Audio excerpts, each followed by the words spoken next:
Peashooter, the first plant you unlock in Plants vs Zombies 2, or any Plants vs Zombies game for that matter. It's the most basic plant in the game that you're meant to replace with better options as you unlock them.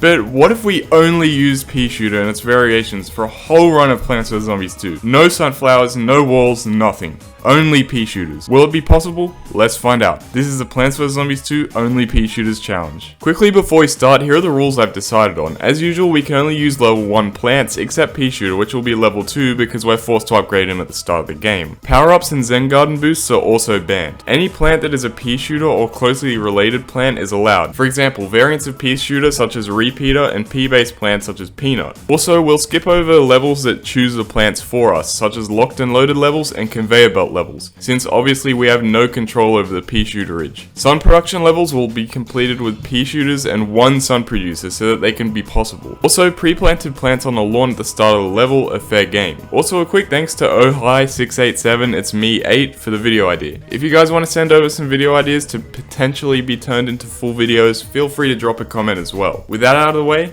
let's jump straight in.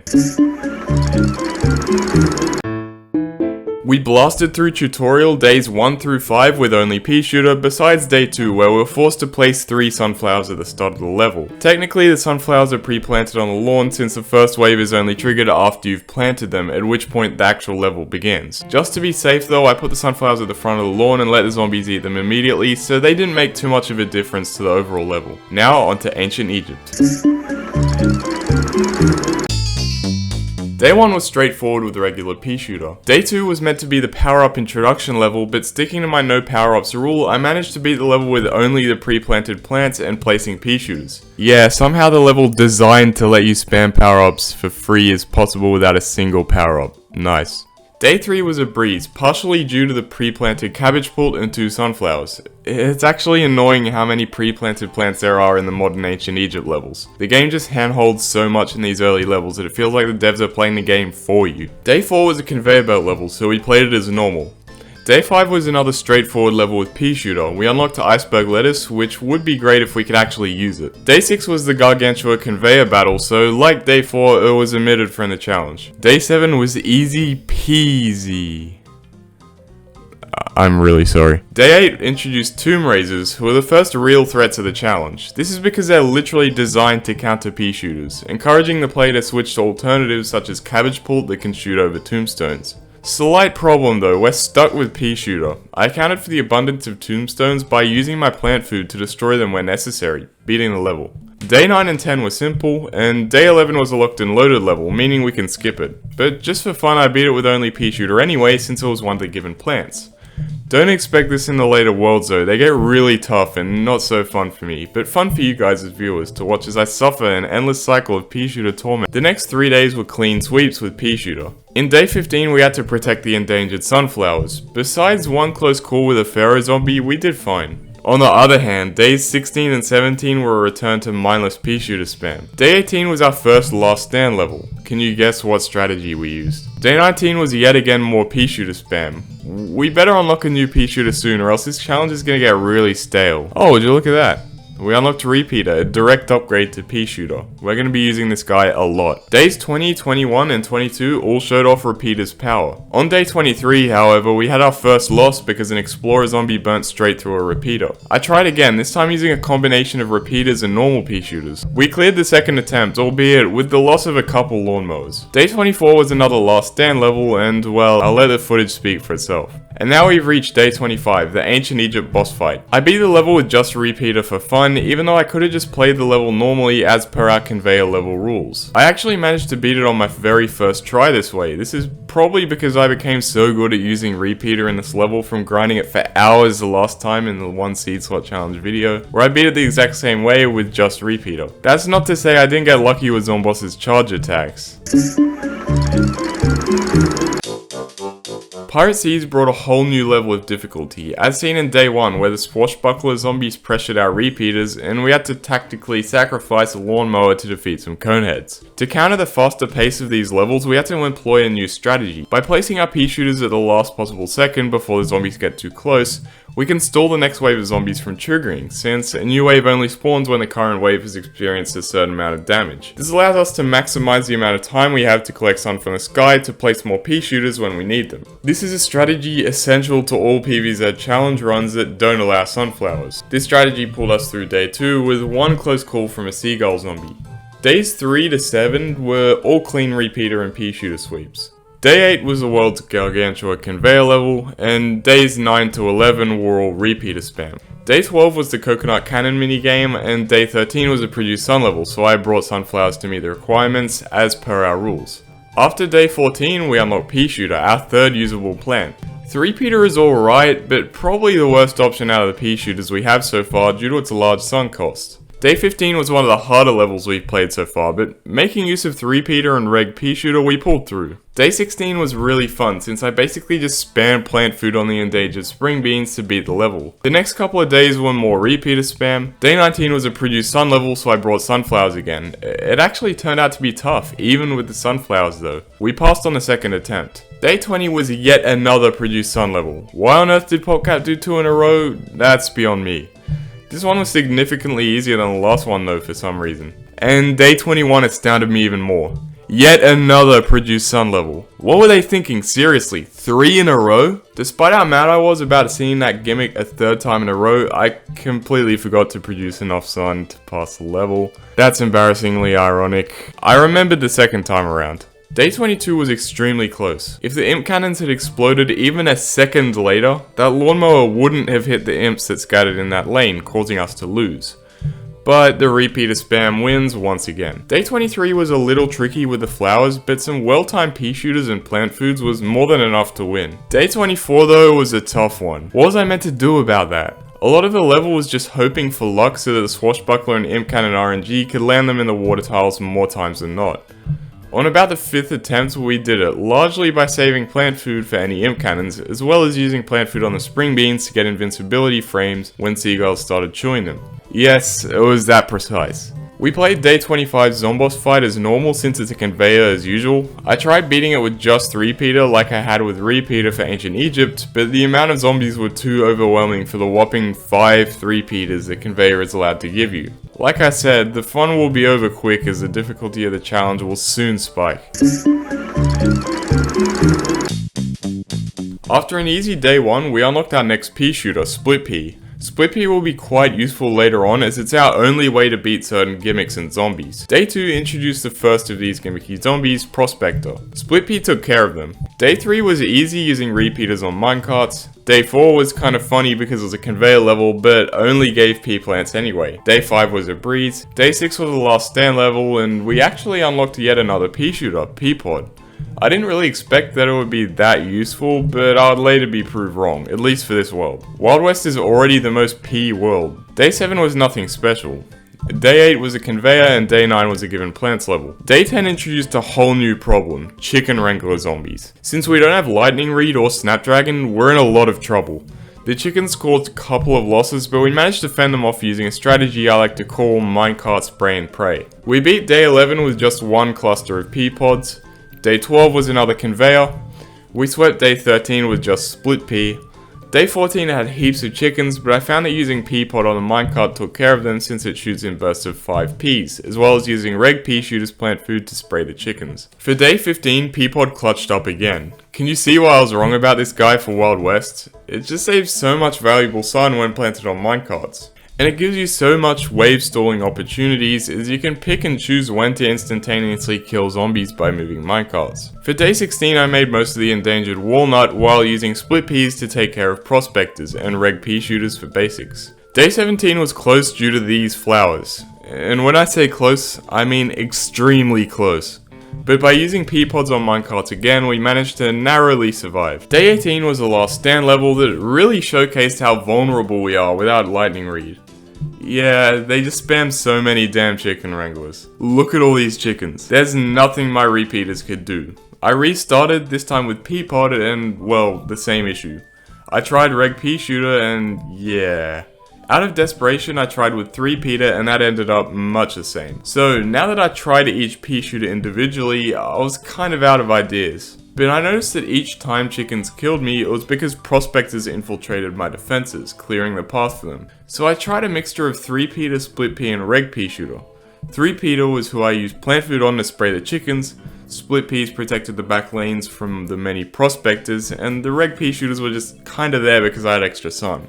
This combo managed to win. Day 19 was a pretty fun level because the gimmick was don't lose more than 2 plants, so I had to make sure I took down any prospector zombies before they could blast off to our side of the lawn. I did so by specifically using Peashooter plant food on any lane with a prospector. A few slipped through though, and we ended up having 0 plants left to lose, which was pretty tense, but we managed. And yeah, looking back, I probably could have just used split pea. Day 20 was another not okay corral conveyor. Day 21 though started pretty grim. It was really finicky to stop the zombies crossing the flowers. On the last wave, 1 or 2 zombies would always slip through. I tried this level countless times, but would always lose this way. However, I eventually realized that when it came down to just 1 zombie, I could just shovel up the plants in other lanes for extra sun, and then spam Peashooters in the lane to protect the flowers. I honestly kinda felt dumb for forgetting about this feature, especially since I've used it a lot in past challenge runs such as the 1 seed slot series. Day 22 was a given plants level. Day 23 was another tough flowers level that was, let's just say, trigger happy with chickens again. Surprisingly though, the solution was not overthinking it and just using reg Peashooter, whose plant food was great for taking out pianists and dealing with chickens. I also used the final wave shovel strat at the end that I'd forgotten about before. Day 24 went surprisingly well with Peashooter until the final wave where a chicken wrangler in every lane ruined everything. However, in my second attempt I barely managed to cling on until the final wave, then plant fooded all the walnuts to protect them from chickens, as well as slide them up and down the tracks to stop the bulls charging. I then let the lawnmowers carry me hard and did some more final wave Peashooter digging and replacing. And just like that, we've beaten Wild West, since day 25 is just a conveyor belt boss fight. Day 1 was simple with repeater. In day 2 we used split peas to break the ice on the frozen repeaters. This would be so much easier if we could use hot potato, or any fire plant for that matter. Instead we have no efficient option to thaw out plants, which is obviously a problem in a world based around freezing plants. Day 3 was a conveyor level. In day 4 we experienced a massive difficulty spike due to the introduction of hunter zombies. You know how I said we don't really have anything to prevent our plants from freezing? All this guy does is freeze plants. For that reason, he's probably the most threatening zombie so far in this run. After a couple of losses, I eventually beat the level by using the cheaper reg Peashooter so that losing one to the hunters wouldn't cost too much loss in sun. It was still really close. I also found split peas useful as I could hit the hunters from behind rather than in front so that they were out of a snowball range. Day 5 was another conveyor level. Day 6 turned out to be basically impossible. There's so much icy wind in this level, not to mention the constant barrage of hunter zombies. So, is that it? Is the run over? Well, no. Actually, it's far from over. That's because there's a Peashooter that both thaws out other Peashooters and is immune to the freezing winds itself. That's right, we're getting Fire Pea. The problem is, he costs 100 gems, and we have a grand total of 8.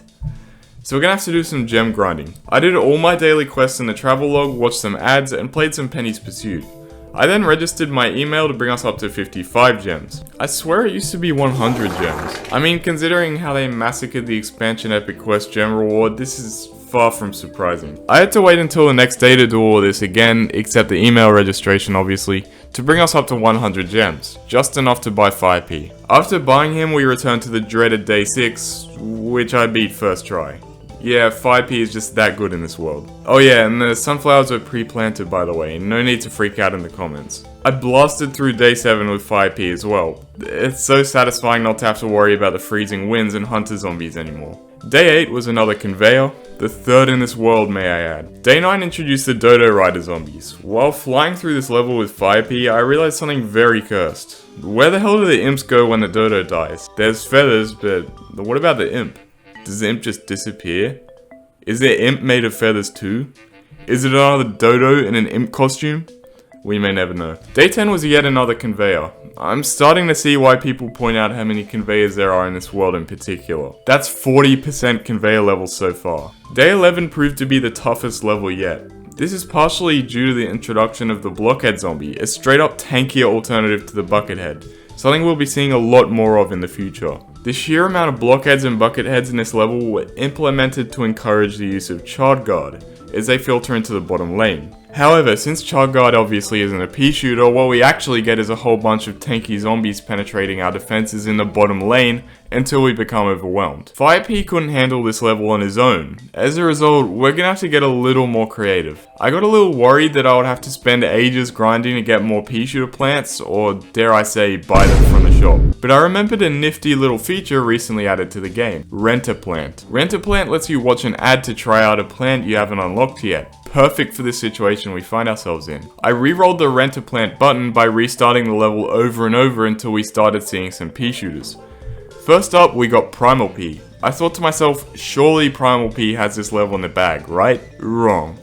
Although he got close and his knockback serves as a good alternative to that of the Charge Guard, he simply doesn't do enough damage to overcome the blockheads. I then tried renting Sling P, who made it about as far as Primal P. Electric Peashooter? Nope. Peanut? Not even close. Shadow P? No Moonflower to boost him. Useless. Defeated, I stared at the game over screen at 2 AM after hours of re-rolling rental plants and attempting to beat the level. I was genuinely about to give up then and there, but then I saw one last pea shooter appear on the plant rental. Goo Peashooter. I instantly knew Goo Peashooter could give the level a run for its money. You see, the main problem we've had with this level isn't the frozen winds, dodos, or hunters. It's the tanky regular zombies, especially the blockhead. Goo Peashooter is exactly what we need to counter these guys. This is because it poisons the zombies. In case you didn't know, the poison effect in Plants vs Zombies 2 pierces through armor, meaning it damages the zombies directly. This means the damage bypasses whatever inanimate object sits on its head, or in the case of the blockhead, encapsulates its whole head. Sure enough, Goo Peashooter shredded through the level by sweeping through the coneheads, bucketheads, and blockheads. I got so excited that I accidentally messed up my emulator window for a second. I'm so glad I stuck with this level and eventually found a solution. This advice could go for real life as well. Never give up, stay dedicated, and find solutions to the problems life throws at you. To be honest, I'm reading my script right now and I don't really know what I was trying to do here. It's literally a video about Plants vs Zombies. I think I was genuinely going insane over that level. Day 12 was a piece of cake and I beat it first try, which is kind of anticlimactic considering what we just went through. Day 13 was fine until, well, PopCap, what is this? I struggled quite a bit with this Gargantua. After about 15 attempts, I got really good at my Fire P placements and timings, but I always still lost on the final wave due to the Gargantua crossing the flowers. I noticed Fire P's plant food wasn't strong enough to take down the Garg, so I remembered that Split P exists. I simply put a Split P behind the Garg, used a plant food, and boom, problem solved. If I had have remembered how clutch Split P is, this level wouldn't have taken nearly as long as it did to beat. Day 14 was a locked and loaded level. Day 15 wasn't too bad, but it was too much for Fire P to handle on its own since I had to rent Primal P who took care of things nicely. Day 16 was a conveyor level. We'll let this one slide since it is a Gargantua fight. Day 17 was straightforward with Fire P. I wonder if PopCap likes conveyors. Days 19 and 20 were nothing out of the ordinary. Day 21 was another conveyor level. At this point, it's every second level. I mean, I'm not complaining since it reduces the amount of levels in this challenge, but why though? Day 22 introduced Weasel Zombies that Fire P and its plant food handled surprisingly well. Day 23 was just as easy, especially since there were a generous amount of pre-planted twin sunflowers that I thought out with Fire P. Day 24 was a produced sun level, so we were permitted to spam sunflowers everywhere to meet the sun goal. I don't even know what to say at this point. Day 26 was surprisingly easy. Again, this is probably because of the pre-planted sun producers like Day 23. Day 27 was immediately a challenge. Fire P couldn't take out the troglodytes effectively while also keeping zombies away from the rotos. The main issue for all the pea shooters I tried were the Gargantuas. 3 of them, to be exact. And keeping them away from the endangered plants was a struggle to say the least. But then I remembered, what's the one pea shooter that can softlock Gargantuas by knocking them back indefinitely? Primal P. Day 28 was a last stand level where we just used brain dead Fire P spam to win. And as anticlimactic as that sounds, that was the last level in the challenge for Frostbite Cave since Day 29 is locked and loaded and Day 30 is a Zomboss fight, which is another, you guessed it, conveyor level. I think that'll do us for the first part of the challenge. As you guys requested in my poll, I'll be splitting this challenge up into parts, probably 3 or 4. So definitely stay tuned, because as we progress into the later worlds, things are going to get really crazy really quickly. So make sure you hit subscribe so you can see part 2 as soon as possible when I release it. And drop a like on this video so I can see if you guys want to see more challenge videos like this in the future. I'll also probably be streaming some of my attempts in this challenge here on YouTube, so if you want to see more of this series between episodes, drop by one of the streams. Hopefully I'll see you there.